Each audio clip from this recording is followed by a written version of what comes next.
car l'amour supporte tout.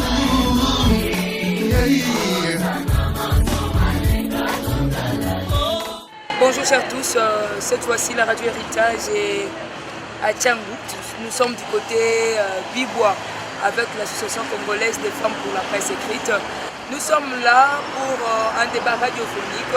La question est de savoir comment lutter contre l'insécurité qui bat son plein dans ces coins de la ville-province de Kinshasa. Vous savez bien que ces coins est toujours vu avec des lunettes de l'insécurité. Il y a des coulounes par-ci par-là. Voilà pourquoi cette association, avec Internews en partenariat, ont pu organiser ces débats radiophoniques dans la question de savoir comment mettre en place quelles sortes de stratégies pour lutter contre l'insécurité dans ce coin de la ville-province de Kinshasa. Comme vous le voyez, nous sommes ici à l'hôtel Venus. Vous m'entendez, vous m'écoutez, nous sommes à l'hôtel Venus, principalement à Kinkole Bibois. Nous sommes là pour cet enregistrement de cette émission spéciale avec ACOFEP.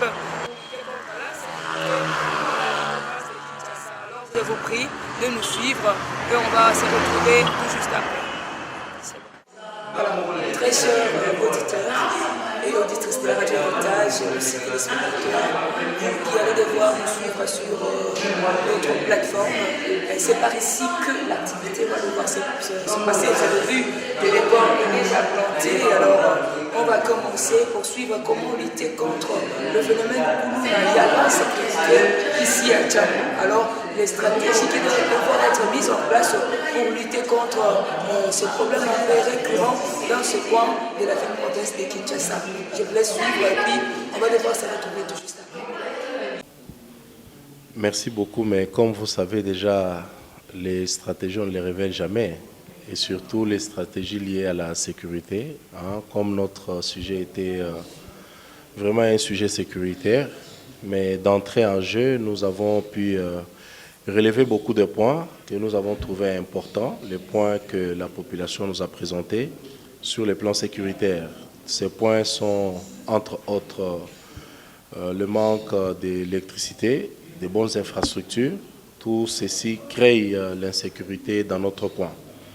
Parce que vous savez, lorsqu'on n'a pas l'électricité, ça pousse les délinquants à violer nos mamans. Pendant que le maman circule la nuit, c'est quelque chose que nous avons pu déplorer depuis très très longtemps. Les manques d'effectifs de la police dans notre coin, ça nous emballe aussi dans l'insécurité. Alors nous avons essayé de parler avec les mamans tout autour, de les conscientiser, de leur faire voir leurs responsabilités avant de parler de la responsabilité de l'État. Parce que ces Koulouna, c'est qui crée l'insécurité, c'est nos enfants. Nous devons les encadrer, nous devons les aider et surtout le prêcher à pouvoir mettre fin à ces principes. Donc nous avons essayé de parler autour de toutes ces questions. Je pense que ça va produire des fruits et nous allons essayer de faire un suivi dans les jours à venir pour être sûr que nos échanges ont trouvé place. Merci.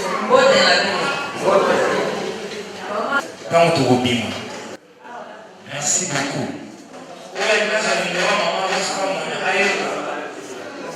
Numéro de téléphone 130. C'est la moitié.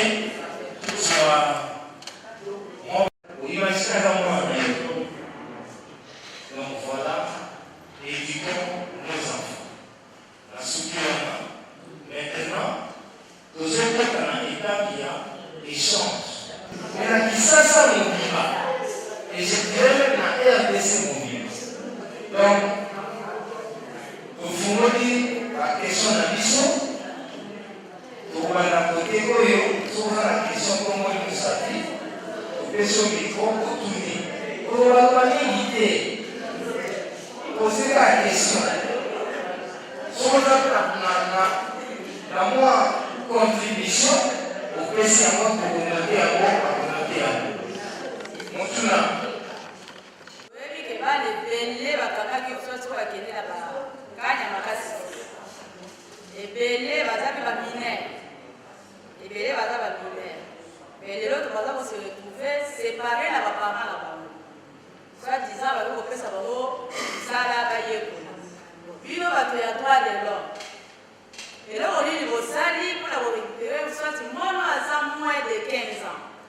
Akangaye, Akenda. Soit disant, on peut savoir misala, on va travailler. Moi, nous, à moins de 15 ans, on peut se misala travailler, enfin, on sait.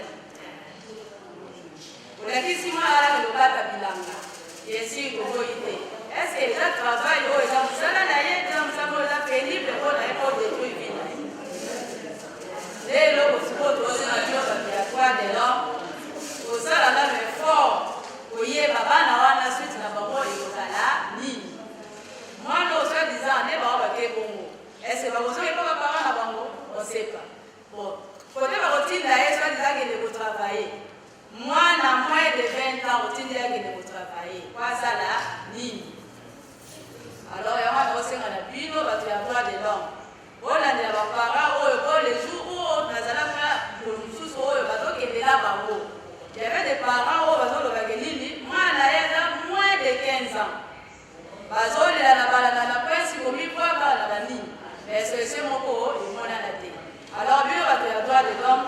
Pour eux, il faut la parole, les lots, les va couper du color attention. Bon, le bien là-bas. Maman, il le besoin de droit de l'homme.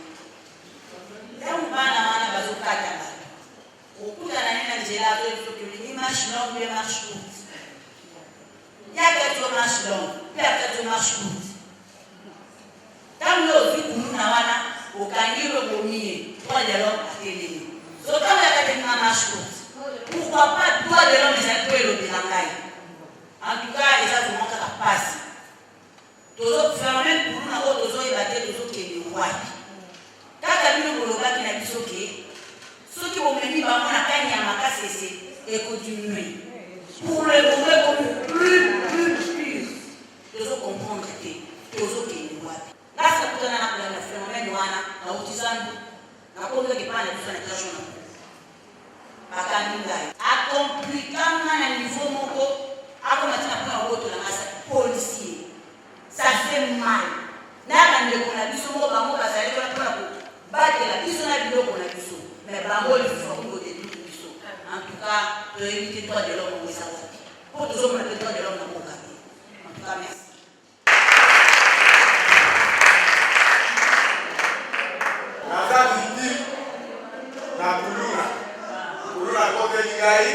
Azokisigai appuyer biloko na ngai. Na ministre wana na sura ile kote. Tellement que les avocats zalawa na teko plaider cause na nga dossier avocat. Tala situation na nga na vie yango. Ava azwa problème na nga lobi papa o le bengai $200. Yango ezalite. Siko na yebite. Intervention ya avocat ezaliwa assistance na nga. Ezali wa de mutu na nga.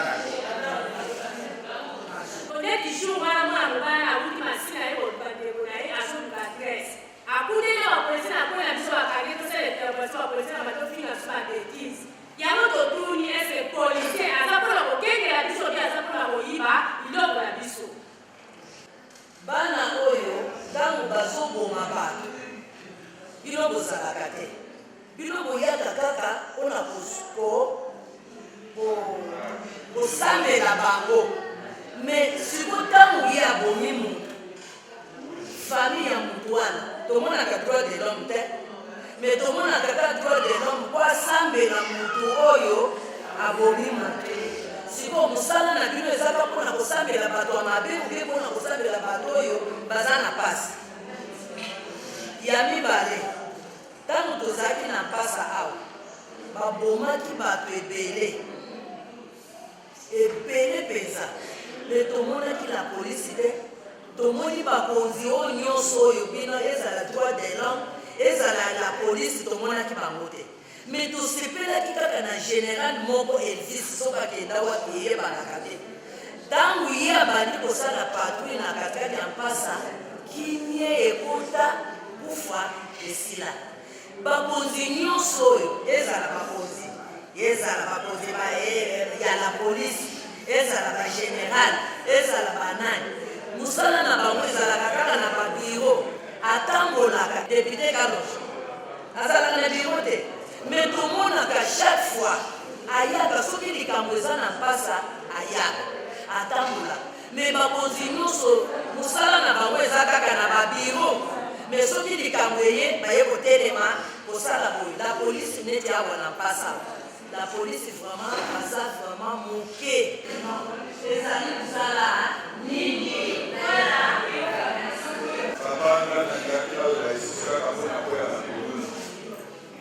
kuluna na RDC ekosila ou bien ekosila te. De ma part, nazoma ke kuluna na RDC ekosila te parce que etikali kuluna ekulu de génération à génération. Ata o bake kaka na makasi swalo nde bake wana okoya okokuta bana moko baminere oyo baza moins âgé bakomi lisusu kaka baspécialiste kaka bakuluna lisusu estce ekosila ou bien ekosila te.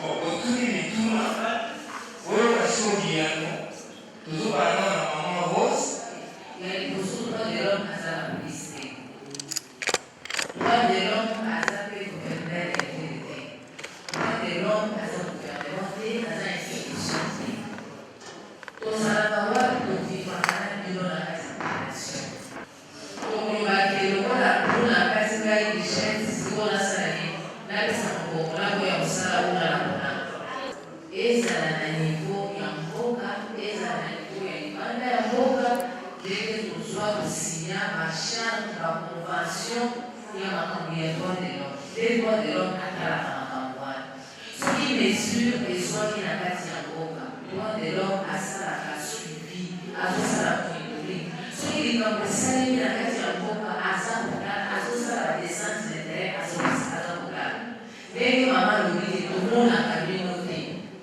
mosala ya moto ya droit de l'homme ezalaka te ke mikolo nyonso soki azosala mosala na ye abelelaka na balabala to alobake ngai eyo moto ya droit de l'homme naye kosala monitoring abekanga ye akokangama nazokoka bino oyebi bazana ese oyebi bazana oyebi sheria bazalaki banani aza wapi bakuakulani ozomona ezaka mosala ya pete eza mosala moko ezala na riske ebele de la même manière population ezali koloba ke badefenseur bazokotelaka bakoluna soki mpe badefenseur basili mosala mpo ezali koningisa baautorité mosusu mpe bakoloba nini bakoloba badroit de l'homme otomoni bango bazotaba ye compétition ntango ozali koloba lisolo ya bana oyo bakei na bamineur biso tokomi mikanda nazali na bapreuve tokomi mikanda tokomi na baautorité ya ndenge bamineur bakendeki avant bakende ntango bazali kokanga bango traitement na bango eza ndenge nini ese okendeki kotala place oyo bakoki koandase bango droit de l'homme akoki kondima te na mboka oyo ya biso ndenge eza koyebaka na kokoma bato to kokanga bato na ndenge kaka oyo kaka nafolia te soki bakangi motu soki motu wana azali deja 48 heures esengeli basala nini barelage à moins que baraison mosusu epesama mpona kolandela par exemple makambo moto alobaki to asalaki mpona bapreuve wana nde bakoki kotala koma bakoki koraloge esalemaka tacitement te eza na procédure avocat aza wana te mais soki makambo nyonso wana ezali kolanda ndenge elongomani te droit de l'homme akotelemela yango akotelemela yango jamais droit de l'homme azala na epa na ye na ndambu na bakuna oyo atindaka na balabala po kolobake bino bato droit de l'homme aza wapi eza eloko ya esengo te nautaki koloba yango awa na ebandeli ntango nazwi bakolo nalobi ete gouvernement oyo esekeli totravaille yango na baniveau ebele na niveau ya gouvernement na niveau ya communauté napesaki yango ezoseka conjugaison ya baeffort na biso nyonso po tokoka kobunda kodiminue to nango koeradike nayebi te soki ekosilaka un jour mais au moins tobunda po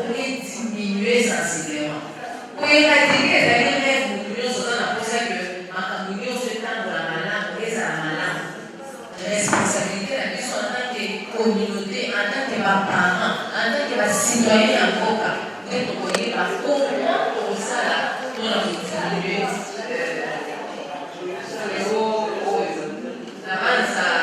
na subina wana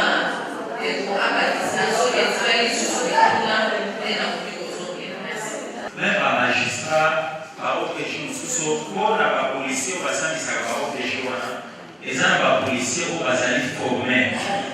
Maman, madame, Rosa, qui est ma thérapie, et ça, un problème au cas de la police, et ça, un policier, au coup d'année, au sentir effectivement qu'il était pas au salaire, on est et en boca.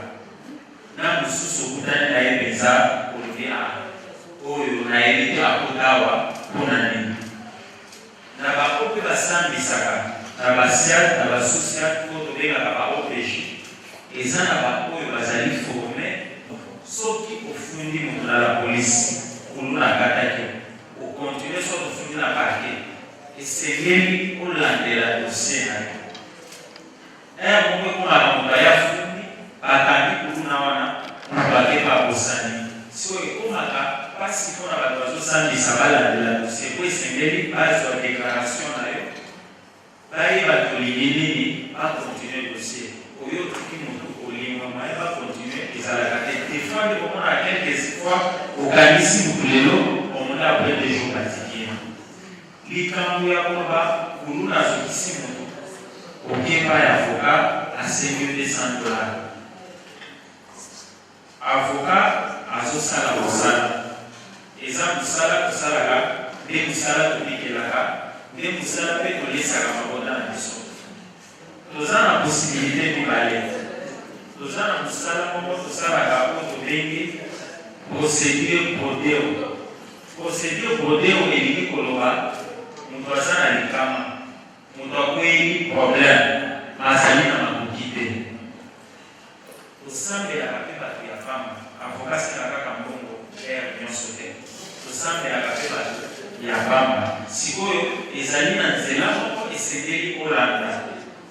Essayez aux Alamukanda, moi, je suis un ministère des Affaires sociales, où il a ici paysan qui est pour à Côté, à Zamokola, ceux qui aillent dans le avocat à Hollande. Pour des fois, on a un montant qui est dans le en réalité, ça n'a pas.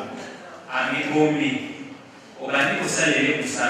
Donc, à ça, la passion de Gaza, pour la piste de transport, la piste de l'autre, au monde à Bomi, et au salaire pour ça. Ce qui nous a besoin de l'autre, à y aller dans le ça va procéder pour l'année, comme Tinasuka. Même la constante à la terminale, le Kenya. La question nous sous madame, à Massaka, à l'Obi, nous n'avons pas de tout ce qui est dans les camps, dans les secteurs, dans la quartier, dans les au se rendre compte que génération ya bakuna ya kala isila lelo tuna bakuna baza jeune makasi ozomona ke génération moko ekei tokomi na bakuna ya mike kana ba 10 ans 11 ans batelemiso mpenza bazaka 20 babilelo bakango te babibiseli na chaîne batelemisio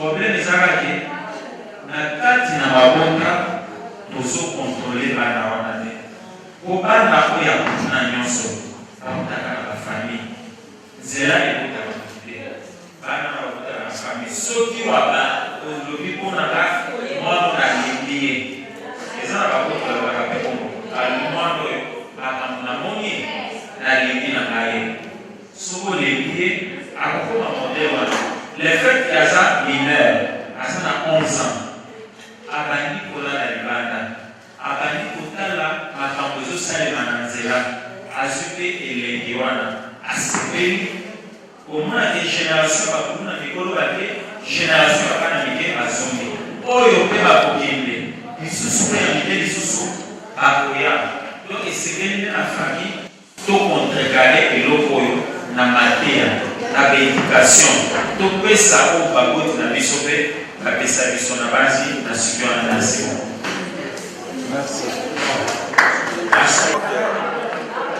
nasepeli mingi mpona organisation oyo esalemi lelo oyo toya bana ntango mpona koya koyoka basituation ezoleka awa devant l'honorable Kalonji accompagné avec un agent de société civile y compris l'avocat des droits de l'homme.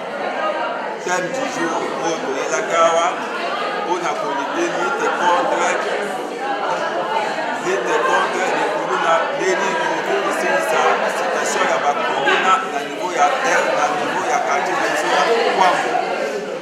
Alors todebate basituation wana ti na ndenge esuki yango nde tosepeli nini comme conclusion nazali kosenga na honorable Kalonji y compris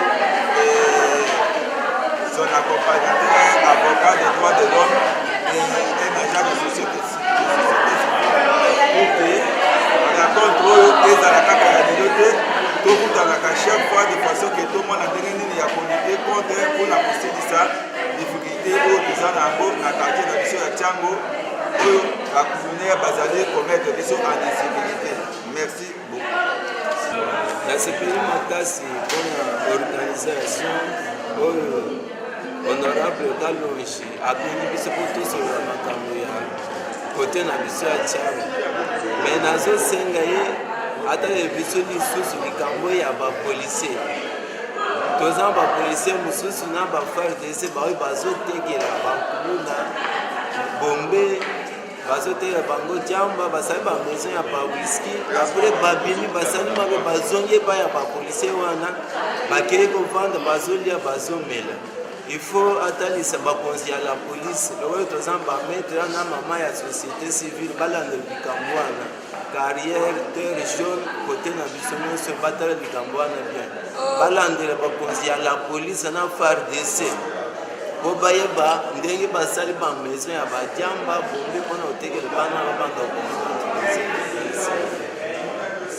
esengonanga ezake kozwa opportunité ya lelo kosolola na bato oyo balobelaka biso mpona baproblème oyo etonisaka biso na mboka mpona problème oyo concerne mingi komuna yango nde omoni tozwi lelo occasion opportunité ya kosolola na bapapa na bamama na bakonzi na biso oyo baza wana lokola bato monika kolobela biso mpona insécurité oyo eza na kati ya ville province ya Kinshasa surtout na ntango yango wana nde lilimpo ya kosolola nasepeli makasi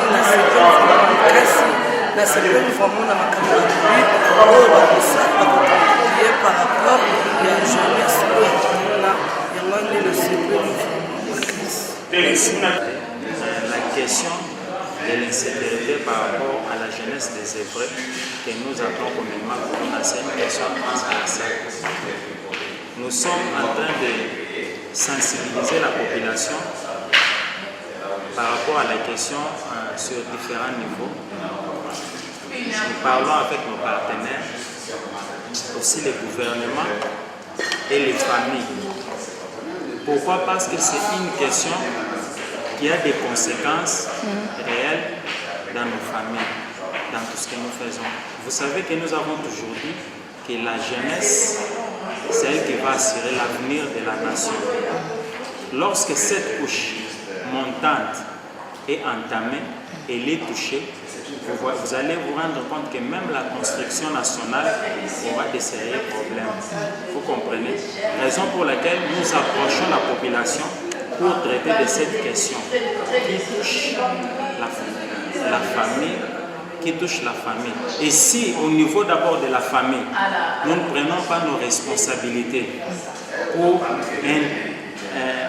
vouloir ou chercher comment est-ce que nos enfants peuvent intégrer ces valeurs morales qui sont entre autres, nous avons la persévérance, nous avons le sens des responsabilités.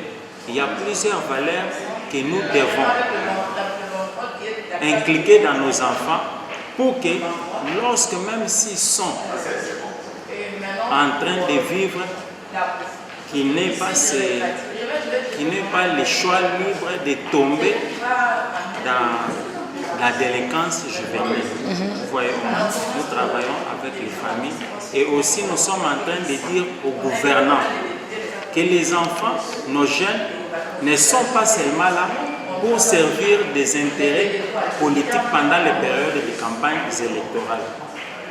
Ces jeunes ici doivent être encadrés. Et vous allez vous rendre compte que non, il y a des autorités qui viennent seulement vers ces jeunes ici pendant les périodes des élections pour seulement leur donner un petit rien, des polos, des shorts, ainsi de suite. Et il y a même d'autres jeunes qui, à ce niveau-là, vont même se droguer. Et lorsqu'ils se droguent, ils vont commettre ces actes que nous déplorons tous dans la société. Raison pour laquelle nous sensibilisons les parents, les responsables, afin qu'eux aussi, à leur tour, puissent parler à leurs enfants. Je pense que, comme l'a dit mon collègue tout à l'heure, il y a des solutions à différents niveaux et différents paliers. Moi, j'aimerais plus me focaliser sur notre gouvernement.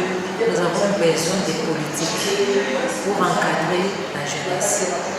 Et nous pensons à notre niveau qu'il serait aussi intéressant qu'à un certain niveau, que la population soit associée aux décisions qui sont prises pour lutter contre l'insécurité ou l'insécurité. Nous nous souvenons du décret de 2013 sur la création, l'organisation et le fonctionnement des comités locaux de proximité, de sécurité de proximité, qui, à son interne, a donné déjà un certain nombre de solutions, une réponse un peu plus efficace par rapport à cette problématique. Déjà au niveau de la communauté, il y a moyen de se mettre autour de la table avec les autorités communales pour pouvoir trouver des solutions à l'interne. Ça, c'est déjà une chose. Et à un autre niveau, il faut voir, il ne suffit pas seulement de passer par les arrestations pour avoir ces jeunes gens, mais on peut étudier comment faire pour donner du travail à ces jeunes gens. Comment est-ce qu'on peut lancer, par exemple, un appel pour que les volontaires puissent venir et s'inscrire pour divers métiers qu'ils peuvent apprendre. Parce que quand on amène tout le monde dans un lot, ce n'est pas tous ces jeunes-là qui ont une force physique pour aller faire le champ. Ça, c'est juste un exemple. Mais si on veut avoir des filières, et si on veut orienter ces jeunes de cette façon-là, ça sera déjà une grande avancée. De l'autre côté aussi, nous pensons qu'il faille aussi équiper la police pour ce genre d'opérations. Et que ça ne doit pas être des opérations spontanées, mais ça doit être des choses qui doivent être vues de manière préventive. On regarde, on se dit, il y a tel phénomène qui naît, mais comment faire peut-être pour éradiquer ces phénomènes, mais comment aussi faire pour prévenir, pour que ça ne puisse pas prendre autant d'ampleur. Alors, il y a des endroits où c'est difficile d'accéder, mais il faut faire un effort pour qu'il y ait un peu plus d'accès par rapport aux endroits, à certains endroits par la police. Et il y a également des endroits où il n'y a pratiquement pas de poste de police. Comment installer ces postes de police? Et il y a également des patrouilles qu'il faut faire régulièrement. Hein? Ça dissuade aussi un certain nombre de délinquants pour qu'ils ne puissent pas passer toujours aux actes. Alors, il y a également des infrastructures, il faut penser à ça. Parce que quand on passe aux arrestations, on les met où dans l'entretemps? On les met où? Donc on doit être beaucoup plus respectueux des droits humains. On les met où? Comment ils sont nourris, ces jeunes-là, avant d'aller, par exemple, à Kanyamakasese, parce que c'est le cas aujourd'hui. C'est tout ça qu'il faut voir. Il faut des politiques. Il faut des politiques. Et un autre point de vue, c'est par rapport à la communauté elle-même. La communauté doit apprendre à dénoncer. La communauté doit apprendre à dénoncer. Nous voyons qu'il y a beaucoup de jeunes qui viennent des provinces et tout, Mais il n'y a pas que des jeunes, il y a aussi d'autres personnes aussi qui viennent. Mais on ne sait pas combien de temps ils font, par exemple, dans la capitale. Ce sont des choses qui devaient être vues déjà dès le départ.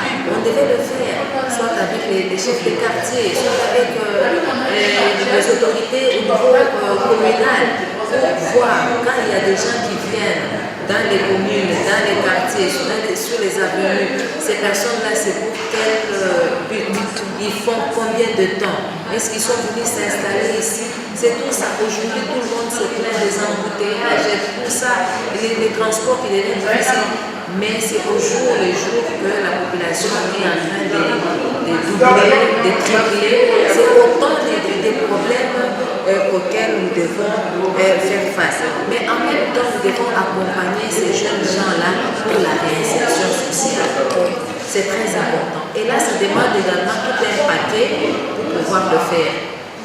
On a besoin de psychologues, on a besoin des psychiatres, on a besoin. Donc, c'est tout un paquet pour pouvoir accompagner ces jeunes gens. Parce qu'aujourd'hui, ils sont dans la drogue, ils sont dans l'alcool, ils sont dans les boissons fortes. Hein? Il y a les bombées qu'on appelle actuellement, donc c'est une sorte aussi des drogues, c'est tout ça. Et comment faire pour que ces jeunes-là puissent réintégrer la société? Il faut des politiques, il faut des politiques. Et il faut des mesures qui sont adaptées à la situation actuelle. C'est-à-dire qu'il faut qu'il y ait des gens qui fassent une analyse, une étude sur les phénomènes et voir quelles sont les racines.